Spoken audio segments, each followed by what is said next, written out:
Welcome to Mac Talk, a Middle Tennessee podcast from Monthaven Arts and Cultural Center in Hendersonville, Tennessee.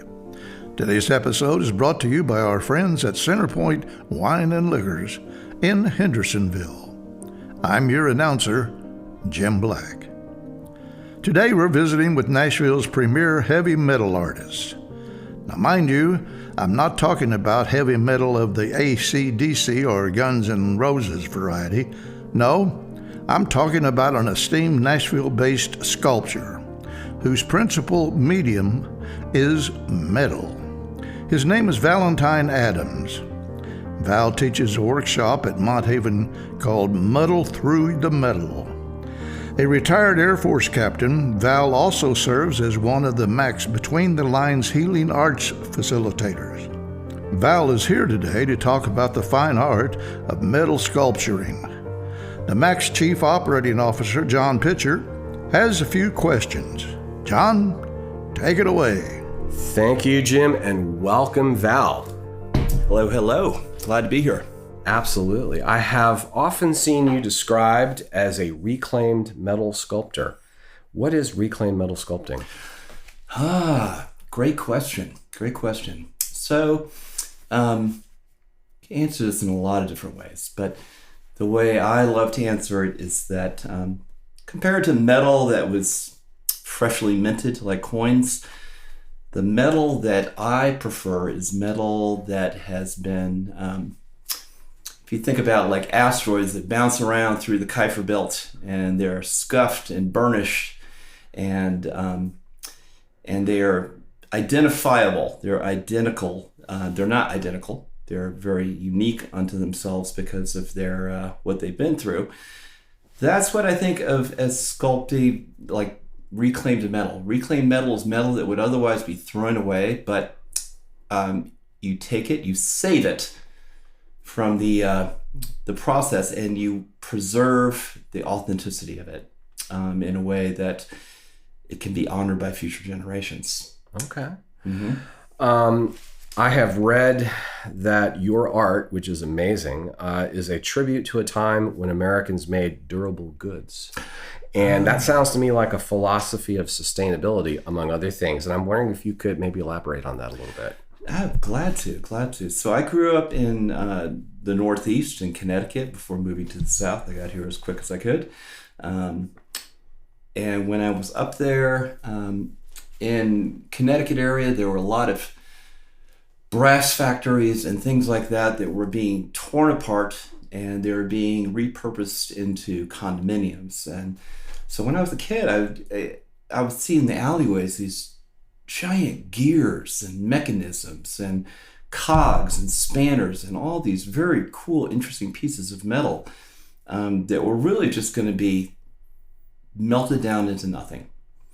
And to me, mechanisms and especially cogs and gears and how they interrelated and worked together like clockwork fascinated to me. And so I wanted to know more about it. So the historian, English major that I am, I care to understand the factory processes of this machinery that was being discarded. And, come to find out, there are very few people who really cared about it, but the people who did cared an awful lot about it. And the reason is that we've come to a time, these days, a career might be, people might in 20 years have 5 or 10 different careers. Back then, people worked for their whole lives in a brass factory or as a machinist. And, it was a very time-honored thing. And those people getting older, having children and grandchildren, they look at this world that is now so much driven by social media and things that are ethereal, non-durable, and they don't necessarily feel a place in it. And so I saw myself looking at these gears and mechanisms, somebody who could take them and rearrange these gears in a way that made something new and ethereal that when you looked far away from it, you would not recognize anything old until you got close up. So it's kind of a forest and a trees effect. And so I really had a great time bringing more than one generation into my art, because I really wanted the grandfathers to talk to their grandchildren about what they could see in my art. Could they see a carburetor from a 57 Chevelle? You know, could they see, agricultural equipment that is ensconced into what I'm making? So that was really powerful for me, because I really, I wanted to honor that great generation of people who, there were times, and I'm going to digress a little bit. I had somebody gift me a number of pieces of farm equipment, and he was somebody who was he had macular degeneration, and he couldn't see very well, but he wanted somebody who would honor what he had. And this old farm equipment, you could see, had been repaired over generations. And these repairs, this is like during the Dust Bowl years, and people who lived and died by their farm equipment. And you would have to really look at it to see the repairs and the way these hardworking farm families would keep their equipment going. And for me, that's what makes our country great. Is the grit and determination, that Teddy Roosevelt rugged individualism that we will adapt and overcome. And so yeah, that's what has inspired me going forward. Well, part of what you're saying reminds me of a commercial I saw all the time as a kid growing up. You never see it now. But the most famous guy on TV in the early 70s was the Maytag repairman. Yes. And he was the loneliest man in the world, because, that equipment was made so well that it would never break down. Right. And a few years ago, my wife and I bought a new house, and we went out to buy a new washer dryer. And what we heard everywhere was, well, these things, they're not made to last. They'll break down after a couple of years. Correct. You got to baby them. Don't put too much in there. Correct. And that in turn sort of started making me think about the generation that came before us, the greatest generation. And I can remember, going up to my father-in-law's attic, and he was a guy out of West Virginia, a farm family. Right. And they would have he would save a box full of doorknobs, or right. Just any kind of thing. They never threw anything away, because right. he always repurposed it. Right. So right. I guess part of what I sense that your art says is that, this stuff is worth preserving in what is otherwise a disposable society. Absolutely. Absolutely. The analogy I often make is, we're familiar with the necessity is the mother of invention. But, for anybody who saw the movie Apollo 13, mm-hmm. there's a really powerful moment where they need to make a CO2 scrubber. So all of these people are in Houston, engineers, and they're all, these astronauts are in space. They're losing their oxygen, and they're trying to think of all the things that they have on that space capsule. How can they reconfigure or MacGyver them into something that will scrub the CO2 out of? And it's really MacGyvering too, because they have to use what's on that space capsule. They can't just right. say, what's a good way to build this? Right. And so they had to use duct tape. They had, of course, duct tape, right? That's the alchemy to everything, duct tape. Yeah. So it's a good thing you had rednecks designing the Apollo. Absolutely. Yeah, always that. Always Sorry. that. Sometimes somebody has a mullet back there. You know it for sure. If you're missing that person, then all's lost. Yeah, you're not going to bring it back. But that is the thing, is that our instead of throwing things away, we would take what we had and we would find a way to repair it. Mm-hmm. And I was in the military, and during the time I went in the military in the 80s, to the time I left in the 2000s, I saw we would have what was called depot maintenance on our aircraft and vehicles. they did away with all of that. They did away with that because they just realized it was easier to just build drones that were cheaper and blow them up if they didn't work, let them crash, build another one. In the old days, we would fix the things that we had. It's like another thing. Like I started off a long time ago. Gosh, before I went into the military, I was selling Electrolux vacuum cleaners, and it was my very first job before I went into the military. And, I was always competing as an Electrolux salesman with people who sold Kirby vacuum cleaners. Kirby vacuum cleaners weighed 300 pounds, and they had an attachment for everything from like polishing your silverware to doing your floors. But they were made to last. They were made of metal. They were very heavy.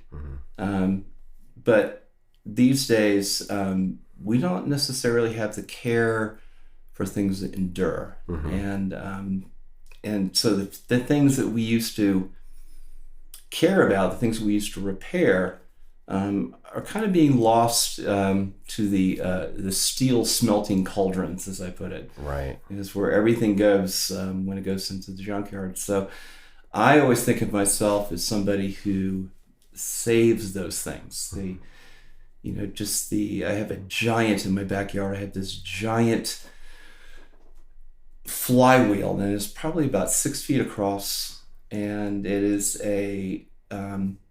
it comes from a sewing machine company that was in Connecticut at the time, and this flywheel had 9 belts that would span across it, and it would drive all of the sewing machines a long time ago. I'm sure very much not OSHA approved. I'm sure people probably lost fingers and things to this thing, but that said, there was this ingenuity because we were in the Industrial Revolution, and we were competing. We still had a competitive spirit at that time of producing things as a country, and I don't think that we've lost that. I think that it's changed. Jobs have outsourced across the world, but those and I think of them very much as like, there's a nostalgia that's embedded in metal to me. When I see a patent number on something, I see somebody who had a vision.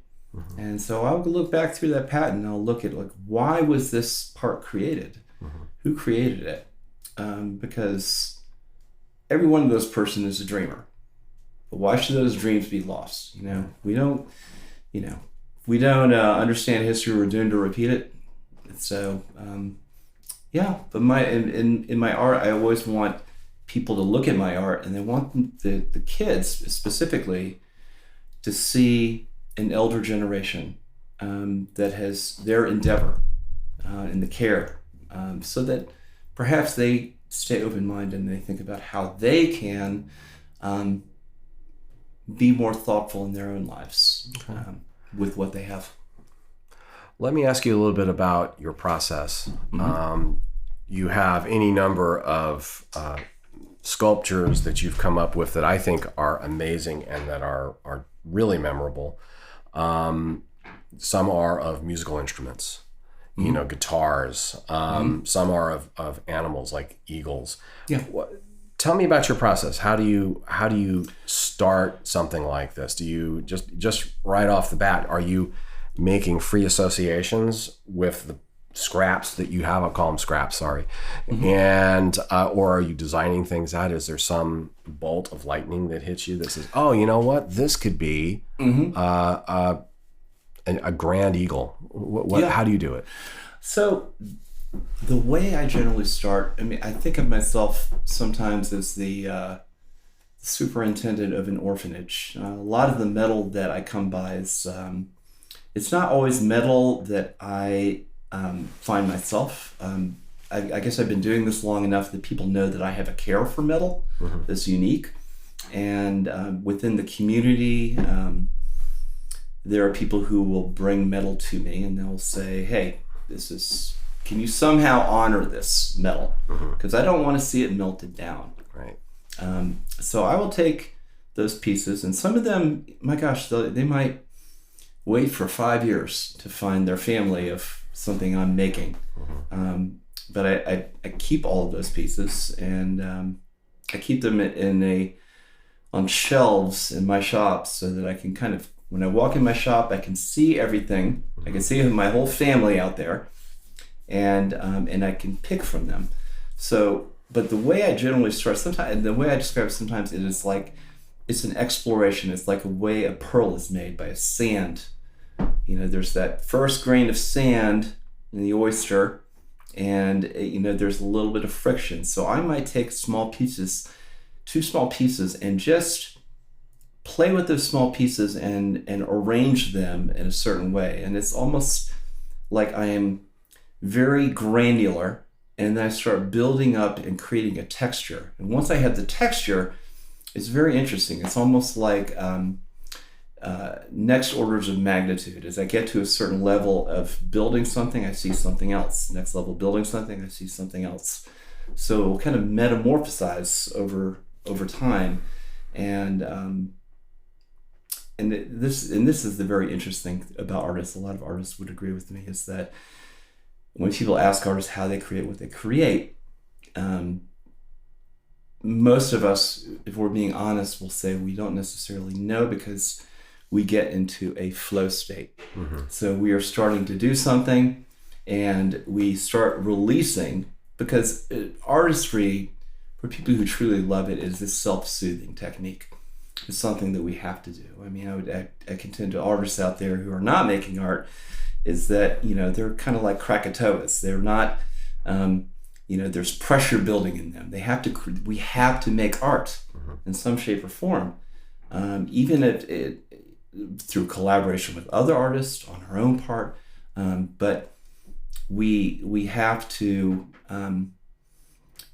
move forward in our process somehow, and because it's kind of like a shark, right? If shark doesn't swim, it can't breathe. So we got to keep swimming. Yeah. Well, the X-Files used to always talk about biological imperatives. I think artists have psychological imperatives. Every artist I know, I sometimes make the mistake of trying to get too specific and asking how you've created this. And the truth of the matter is, the artists are very good at going into their inspirational zones, whatever that happens to be. And that's where the magic really happens. Yes. And it's a serious need. I've learned that when artists, often if they've traveled for a while and they get home, they have to go into their studios. They have to make art for a while, because they've not made it for a certain period of time. And they're not themselves anymore. Very true. And so I have learned not to make phone calls to these artists during this period of time. Like, I know you're just back in, I'm going to give you a few days. Sure. So that you can get back to being who you really are. Well, and you're spot on about that, because there's something, I kind of call it being on the spiritual charging block, because there's a certain, like a shot clock, and this is a little bit my own. Okay, I'm going to back up a little bit when we talk about being artists and what artists are. There are myriad different kinds of artists. I am a little bit more of the art warrior tribe of artists, which is to say that I don't necessarily believe that, there are a certain group of artists out there that I think believe that if they hang out in a hookah bar long enough and, they smoke enough, that their idea is going to fall down from the ceiling. And I am not of that mindset. I believe that you have to chase your vision down. Mm-hmm. I believe that, you have to have inertia, like juggernaut. You have to roll through things somehow.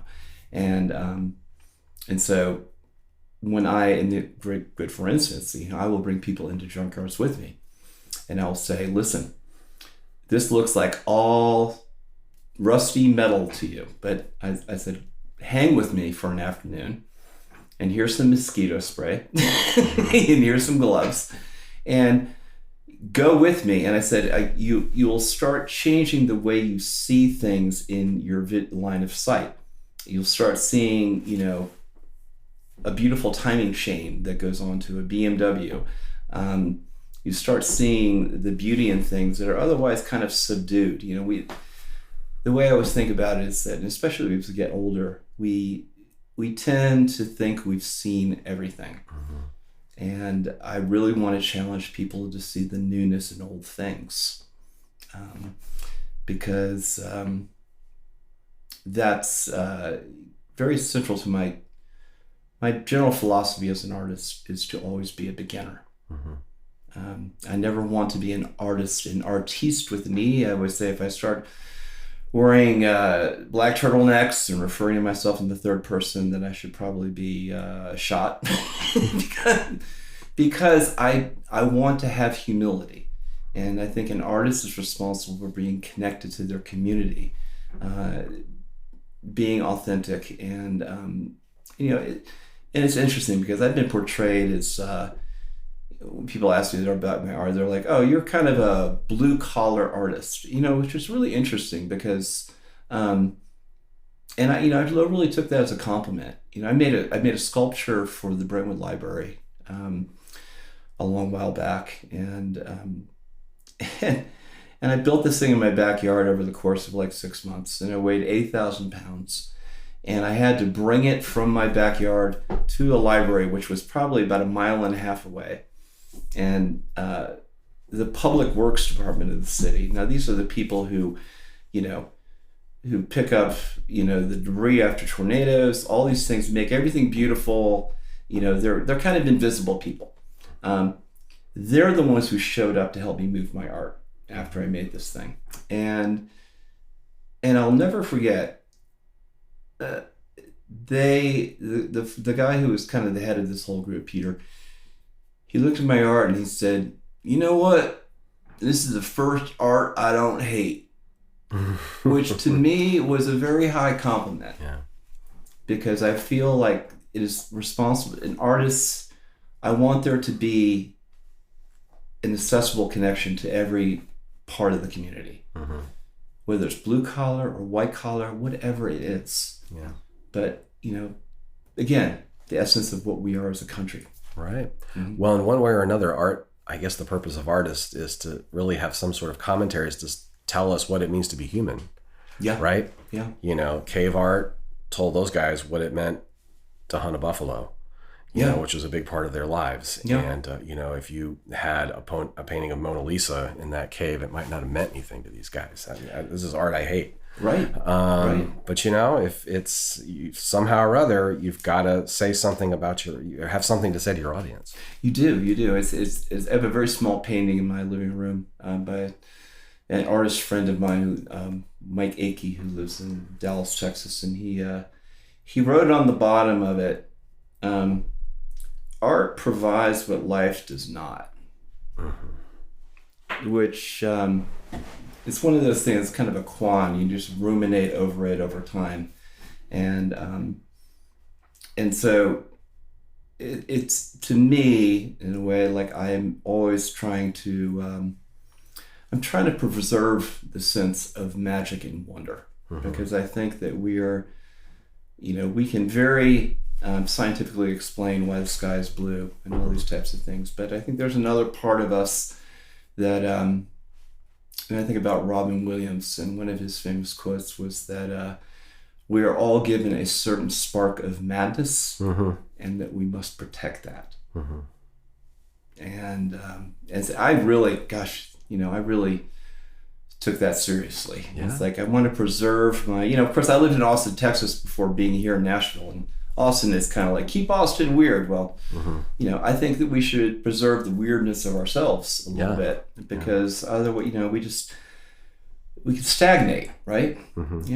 So that's, as much as possible, I want my art to inspire people to stay a little bit magical. Okay. Yeah. Well, for a long time, you were an Air Force officer, so you were more explaining things and not magical. When and how did you become an artist? Specifically a metal artist? Well, kind of an interesting process. So I started off in the military as an enlisted guy. I was a pararescue guy, and I was basically a combat medic. So I would kind of ruck out to areas where people were most injured, get them stabilized, get them to field hospitals, save them as best I could, and that process of, I couldn't save everybody as a combat medic. And that was kind of part of the process. I fought alongside every branch of the service. But I came home and I, like a lot of veterans, I realized that even though I was technically home, I still was not quite home, because I had. And where did you do your service, by the way? Where was this? Oh, well, I'm a little bit of an old timer, so I'm old enough to have been in the Gulf War, Desert Storm and Desert Shield, Afghanistan, the whole Bosnian denied flight. It's like, so I was around for a while, in varying capacities, and in that time, in combat, I saw really the best and the worst of people. You see just amazing heroism and just brutal behavior, and you are you feel the sense of esprit de corps, and like you want to be connected. Being connected to your troops, as it were, is how you get through, how you fulfill a mission. But then you see people who, when they lose an arm, a leg, or arms and legs, and they're in their 20s, they don't feel whole anymore. And so when I came out of the military, I felt very haunted by those people who, I could not fix in that short period of time. And so I was in my backyard in Austin, Texas after the fact, and I started really feeling the stress of that. I had brand new kids at the time, and so I really focused on doing anything to take my mind off of it. At that time, I just started taking metal and bending pieces of metal around one another with my bare hands. It was very visceral, but it took my mind off of what I was feeling, the pain I was feeling inside. I didn't know of this thing called healing arts. I didn't know that art could be a transformative mechanism to get you through trauma. I didn't know that, but I discovered it in my own backyard without knowing, and thank God. So I started making small pieces of metal art, not for anybody's consumption but my own. And then one day I just made this rudimentary guitar, and it was at the end of the South by Southwest festival in Austin, and we would always have this backyard barbecue, and this executive who with Warner Brothers said, "Hey, you know what, you really ought to bring that stuff out into the world." And I was like, I had no idea it had any value whatsoever. And he said, "I'm going to contact you one day." And he did, a year later. And he commissioned me to make a guitar for country musician Hunter Hayes, for the CMAs, for his first number one. And of course, I learned a lot in that process, because I discovered, I thought, well, you can just make a Sculptor, you just put it in FedEx freight. Well, no, you don't. Because what happens is somebody drops the box, which is exactly what happened. So I had the very interesting experience of having a sculpture that I made that was delivered from Austin to Nashville. They dropped the box. They sent me a picture of it in 17 pieces, and it was 2 days away from the CMAs, and they said, "We need you to come fix it." And I was like, "Oh, okay." And they said, "We will fly you here. What do you need?" So they flew me there. It's a surreal experience. I had never flown first class before. They flew me there first class, backstage at the CMAs, welding this thing back together into wholeness. And the funny part of it is, I thought, wow, maybe because I'm there being a hero fixing this thing, that maybe I'll get to meet Hunter Hayes, the person I actually was commissioned to make the guitar. Again, I saw him across the room, and I finished this thing in like 4 minutes time, 4 minutes to spare. And I said, "Hey, do you think I can get a photo with Hunter Hayes?" And they looked at me and they were like, "Bye-bye." Which was it's interesting, because I didn't know about, the perception of Music Row and that type of stuff, of how you can be spit out. But it was my experience of kind of going through the mechanisms of what maybe a music artist would go through. So, but I discovered in the process that I really love the people here in Nashville. There's a beautiful spirit of people. It's a collaborative spirit. It's a caring spirit. People look after one another, and it really inspired me to move here and bring my art here. So, Okay. Just to back up a little bit before all of this, when the first time I think I heard about your background, being a metal sculptor and being in the Air Force, I was thinking, well, this guy must have a background like engineering or something like that. Oh. And your background's in writing. You're a literature guy. Tell me a little bit about that. How did you? You had a bachelor's degree in literature, right? Yeah, I did. Right. Yeah, it's strange how that happens. It's like, I guess literature degrees are kind of a jumping point off to anything, I suppose. So yes, I was an English major, and I was at the University of Connecticut. I had a very fortunate connection to work as a research assistant for Philip Roth, the novelist Philip Roth, and which was a very powerful time for me, because I this is somebody who's arguably one of the most relevant novelists ever, and this is somebody who I was, of course, at that time I was looking up things for him on microfiche. My goodness. Remember those? Yeah, I do, as a matter of fact. I tell my kids about that. I'm like, yeah, I actually had to very small, put rolls of film and scroll through it. Wow, you couldn't Google it? Yeah, no algorithm, no nothing. You were the algorithm. All right. Yeah, so how did you make the connection with Philip Roth? He's the author of American Pastoral, and among other things. That's right. Yeah, he was my faculty advisor. Was a friend of his, and he recommended me to him. And I think it was just because I've always had he recognized that I do care a great deal about research. I care about an honest telling of the story, which is checking your sources and that type of stuff. So yeah, I got to do that, and it really, I think that really opened. It's one of those times where your mind is opened, because he, Philip Roth was a very, like a lot of people, he was very.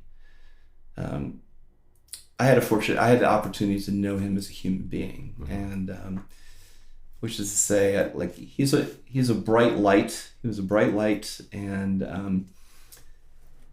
I have a respect. What I learned from him is that we all have to protect our own light in a way. He had to protect his light because so many people wanted to know him, and but he recognized he had to only let certain people. He had to curate his group around him, and anyway, I was fortunate to be in the periphery, somewhere in the background. But what I learned is that no idea is too big, and that you shouldn't ever sacrifice your quality for quantity. So yeah, stay with the vision.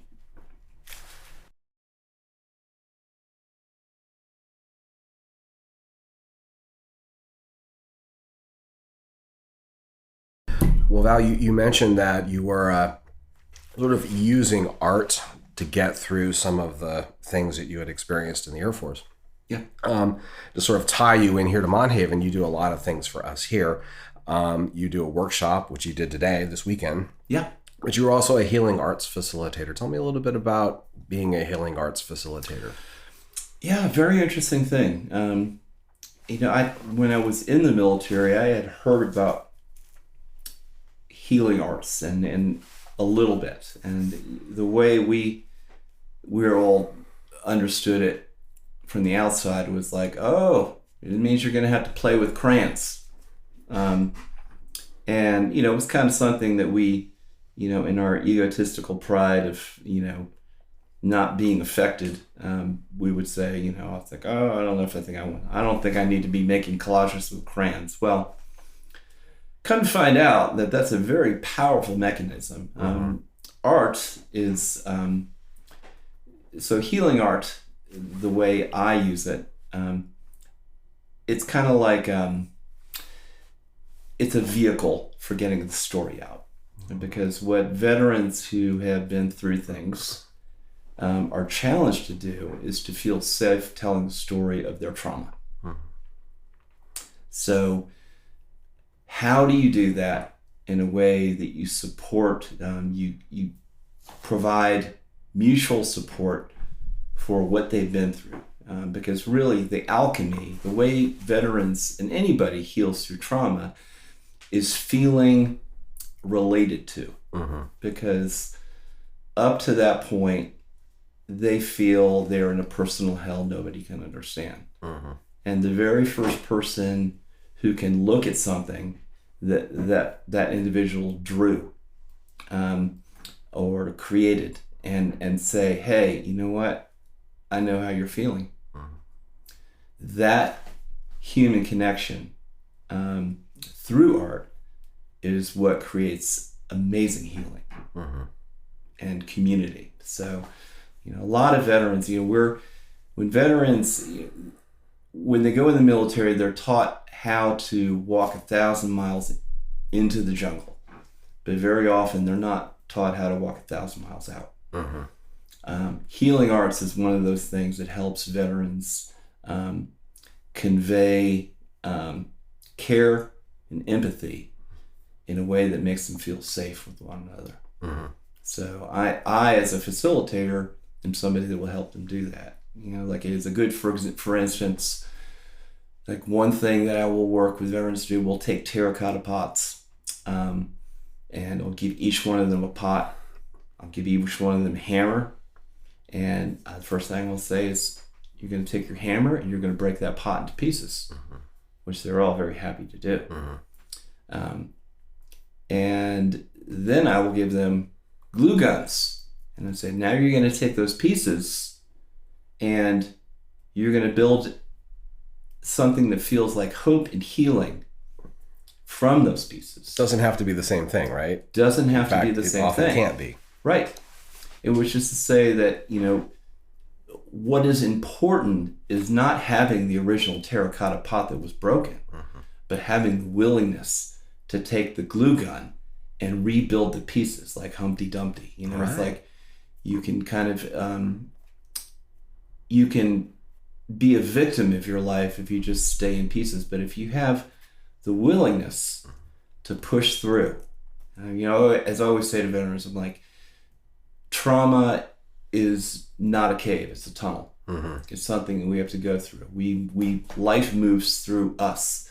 And as long as we can withstand the rough patches, because the reality is veteran suicide is a very real thing. It happens every day. I've personally known 14 people who have committed suicide during my time, and it is every one of them had to go through a rough patch. And when I talk to other veterans who are enduring this type of thing, there's a documentary called The Bridge, and it's about the Golden Gate Bridge and everybody who jumps off it.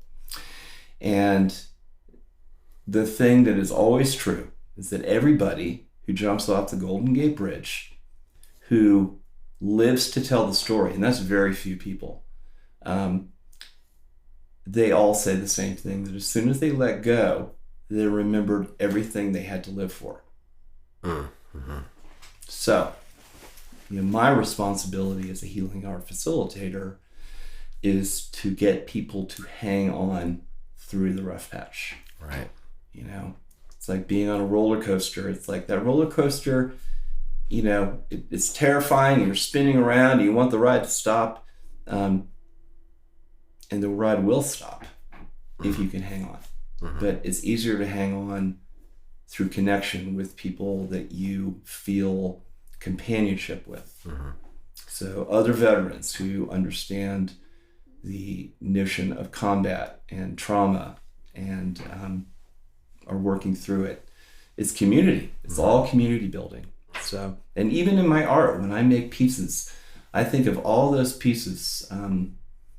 Unfortunately, I've been in situations in the past where, I've seen blown up equipment next to blown up bodies. They're kind of almost indistinguishable from one another, and it is all horrifying. But there's something.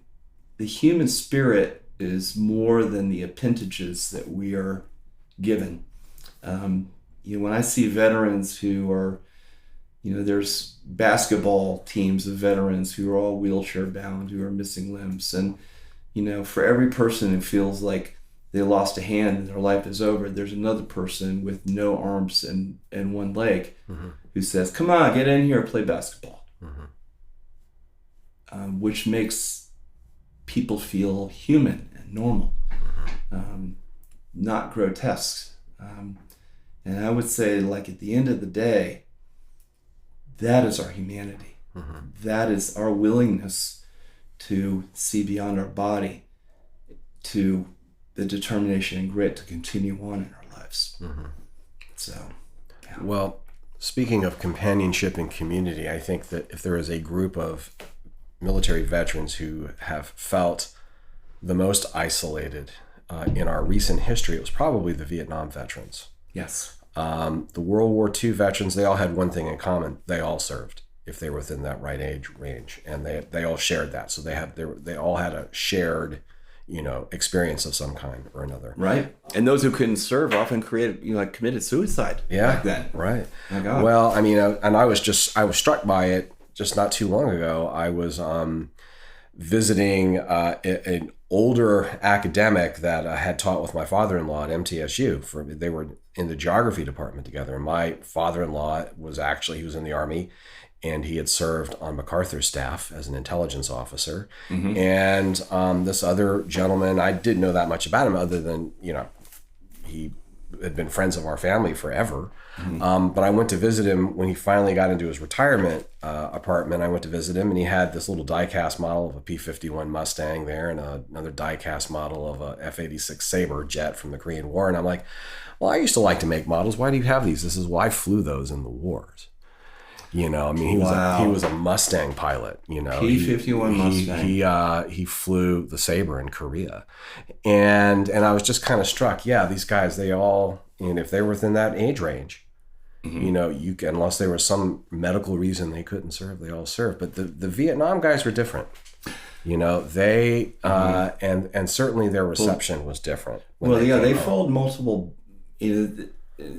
It's kind of a three-tiered battlefront that they fought. They fought the conflict that they were involved in. Then they fought the perception of being baby killers when they came back home after the conflict. And most insultingly, they fought a whole different battlefront of very often getting their benefits through the VA. The number of Vietnam veterans that are currently dying who are still trying to get their benefits for Agent Orange related illnesses. It's just mind-boggling to me. So, 3 different battlefronts that they fought. Well, 2 of our great Middle Tennessee artists who work with us are both Vietnam veterans, are David Wright and Chuck Creasy. Yeah. And through them, they created here at Monthaven a totally original art exhibition called Vietnam Then and Now. It featured sketches that David Wright, who's one of the world's greatest painters, that he just sketches of Vietnamese citizens, Vietnamese soldiers, American soldiers that he just drew in country in, I believe, 1965. Yep. A few years later, Chuck Creasy, who's a wonderful overall artist and a great watercolorist, he 50 years after his service, he went back to Vietnam, and he came back with all of these contemporary images from Vietnam. And together, it's not, this exhibit that they had, it was a very peaceful exhibit when you think about it. I mean, this is not your, Yeah. charging into battle kind of art. This was art that really shows this healing power. Absolutely. There's a sense of tranquility in their art. And I wanted to ask you about this because you've actually traveled with this exhibit. You went to Kansas, Ashland, Kansas. Yes, I did. A few years. And you've told me a little bit about this. Ashland is perhaps, sadly, most known right now for having been in the path of that Starbucks fire. Yes. In 2017. Yes. And it's a place that has seen some hard times. Absolutely. And I'm wondering if you could tell me a little bit about what it was like going to a place this is the total middle of the country. Absolutely. Middle America, that has seen, some hard times lately. Mm-hmm. What was it like carrying this message of hope with you? Yeah, I'd love to talk about that. So first of all, it's a huge honor to bring that art exhibit to this town in Kansas. I have a friend, Don Lee, who he lives in Manhattan, Kansas, and I told him I was going to Ashland, Kansas, and he said, "Oh, that's the other Kansas," which is to say, when you drive, it's like it was a long drive. And it was driving from Nashville to Ashland, Kansas was very much an odyssey for me, because there are parts of that drive that involve going 30 miles on dirt roads to get to the next place. I remember driving out there and there was a time, and I got a flat tire, and gosh, I was about to roll into town. It's past midnight. And I got a flat tire just outside of town, and I'm changing the tire, and the moon out there is so bright it looked like a Klieg light, like it just right. Guard tower light, and it was just illuminating everything. It was impossibly bright, and I really realized I would kind of cross this divide into this whole different realm. And I got there, and the hotel, was called the Bunkhouse lovingly, was used to be a church that was turned into a hotel. The only place to eat in town was a restaurant. A church had been converted into a restaurant. The library where I was bringing this was used to be a church that became the library. So, and I recognized when I got in this town that it truly was singed on the edges. You could tell it's a town that, there are towns that people move to, and then other towns that are just slowly kind of desiccating over time. But the buildings in the middle of town were gorgeous.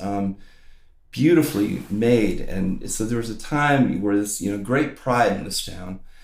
But yes, so a fire burned through there, and I recognize something. It's easy to think of wow, who in the world would hang on in a town like that? And what I really learned was those are the best people.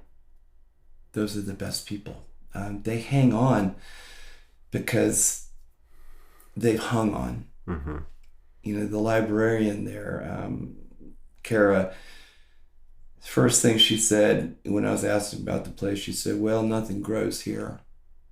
Mm-hmm. Which really hit me in the solar plexus. I'm like, nothing grows here. But she's still there. Mm-hmm. And so are all these other people. So brought this exhibit there, and I didn't know who was going to show up, because it was not a very large town. Mm-hmm. But, the library had done a great job of putting the word out there. And, David Wright and Chuck Creasy's work was set up. Mm-hmm.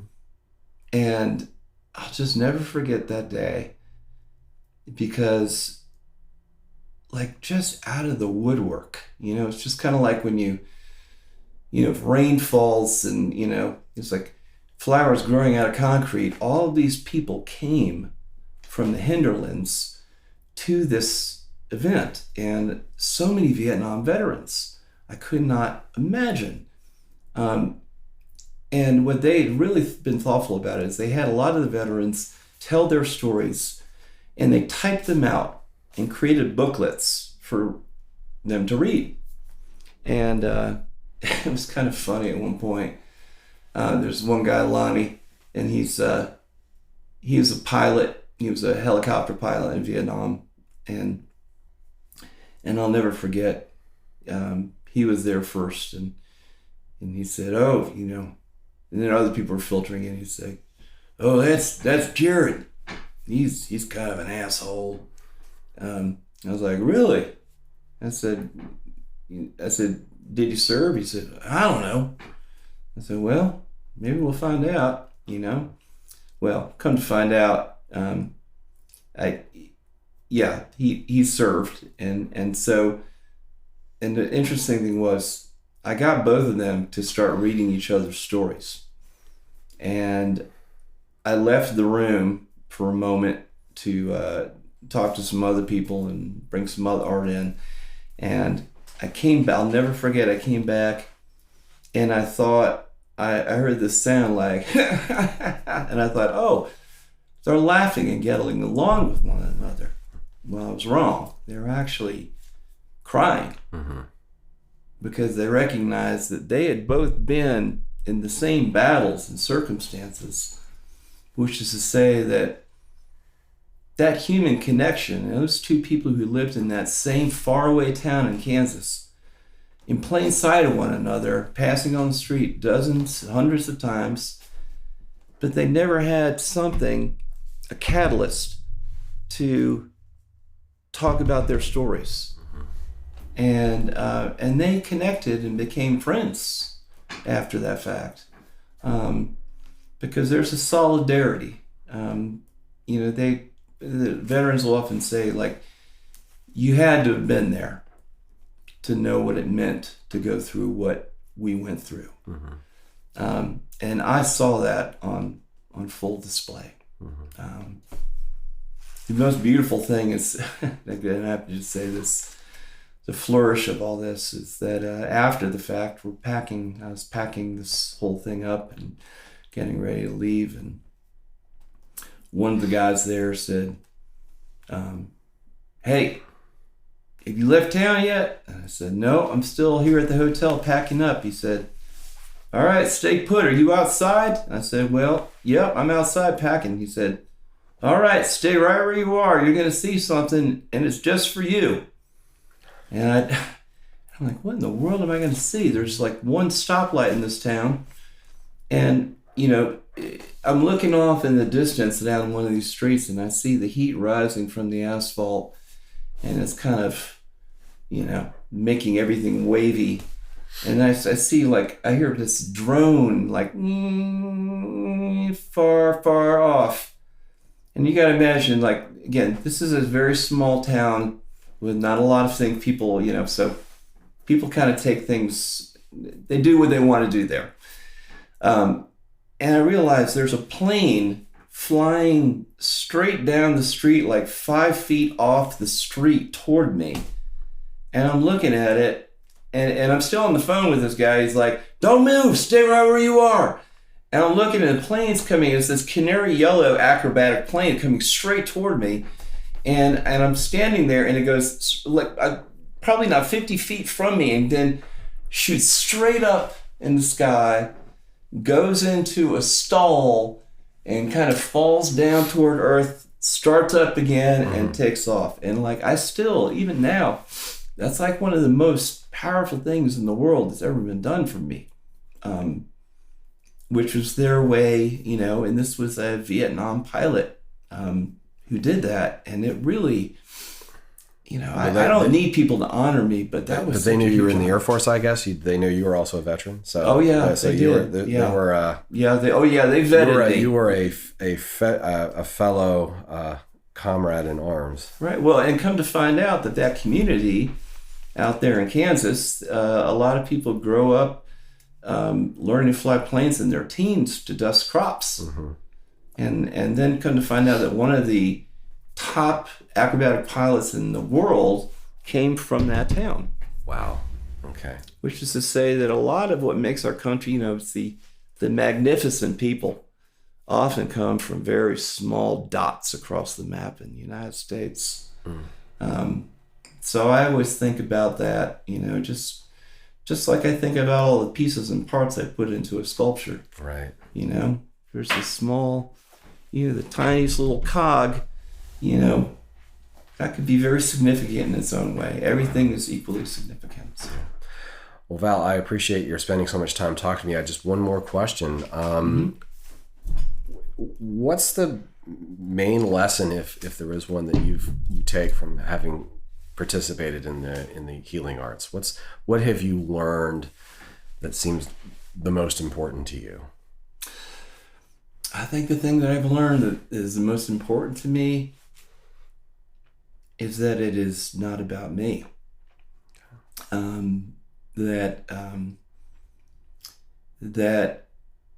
when we're born into this world, we only know to consume things. We're infants.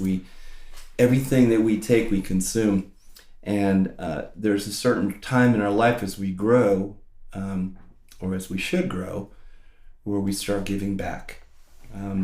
So maybe when we're 4 years old, we're taking in 96% of things. We give 4% back in smiles and love. And then as we get older, eventually, hopefully, as you develop as a human being, there's a tipping point where, like in the instance when my twins, Henry and Mason, were born to me, it was the first moment I realized there's something in the world that's more important than me. So in the process of being in the healing arts and working with these other veterans, it has kept me humble. It has kept me alive, because I feel that even for the veterans who are no longer here, I used to ask a lot of veterans when I was in charge of a suicide prevention program. I said, listen, you call me before you're going to eat a bullet, or else I'm going to hunt you down in the afterlife. It's kind of our gallows humor. But the point of it all is that there's a shared support, that I am only important as all those people who are around me that are connected to me. And so the work I do in the veteran communities, it supports them, and it gives back to me in ways that I could have never imagined. So I'm grateful. Well, Val, we're grateful to you. Thank you so much for being here. Thank you. Great to be here. You've been listening to Mac Talk, a Middle Tennessee podcast from Monthaven Arts and Cultural Center in Hendersonville. Today's episode was brought to you by the fine folks at Centerpoint Wines and Liquors. Our guest today was the metal sculptor Valentine Adams. More information about Val is available at his website, valentineadams.com. Our podcast music was written by Nashville composer Christina Spinay. Our producer is Jonah Pitcher. I'm your announcer, Jim Black, and we'll see you next time.